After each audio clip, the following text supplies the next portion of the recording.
Class CCP presence আমরা এখন শুরু করতে যাচ্ছি হলো এসটিএলই টিউটোরিয়াল। সো আমরা জানবো হোয়াট ইজ এসটিএল। এসটিএল হলো স্ট্যান্ডার্ড টেমপ্লেট লাইব্রেরি, যেটা হলো সি প্লাস প্লাসের স্ট্যান্ডার্ড টেমপ্লেট লাইব্রেরি। তো এটা আসলে কিসের জন্য লাগে আর কি, ধরেন আপনি স্ট্যাক এবং কিওয়ার্ড যে কাজগুলো র্যান্ডমলি করেন এগুলো এসটিএল এ ব্যবহার করে খুব ভালোভাবে করতে পারবেন আর কি, এবং খুব ইজিলি করতে পারবেন। তারপরে আমরা যদি অ্যারের সাইজ দেখি, তো আমরা যখন একটা অ্যারে লিখি তখন সাইজটা কিন্তু কনস্ট্যান্ট বলে দিই, পরবর্তীতে আমি এটা চেঞ্জ করতে পারবো না।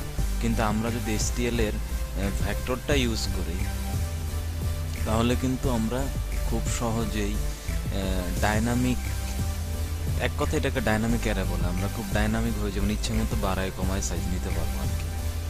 সো এই ক্ষেত্রে হচ্ছে যে এসটিএল এর অনেকটা সুবিধা।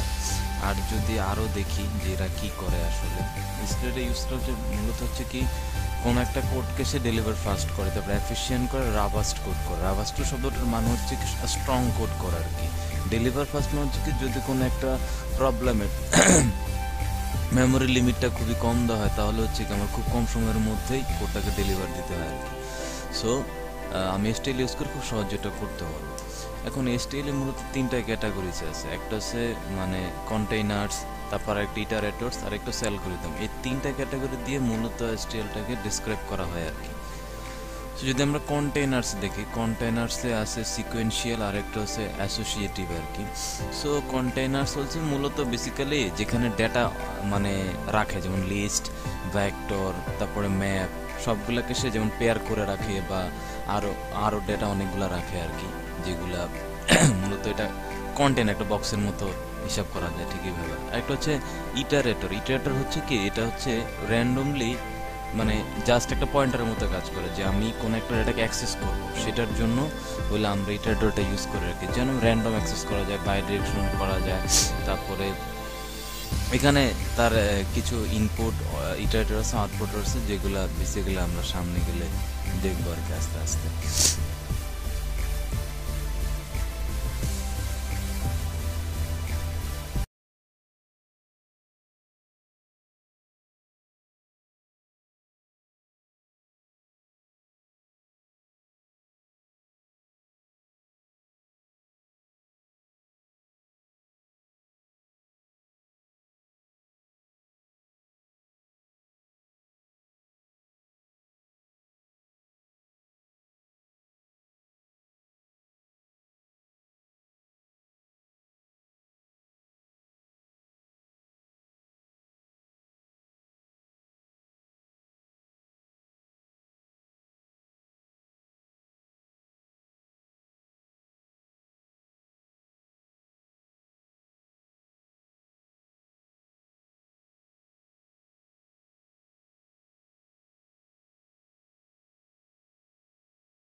সো এখন যদি আমরা বলি এখানে যে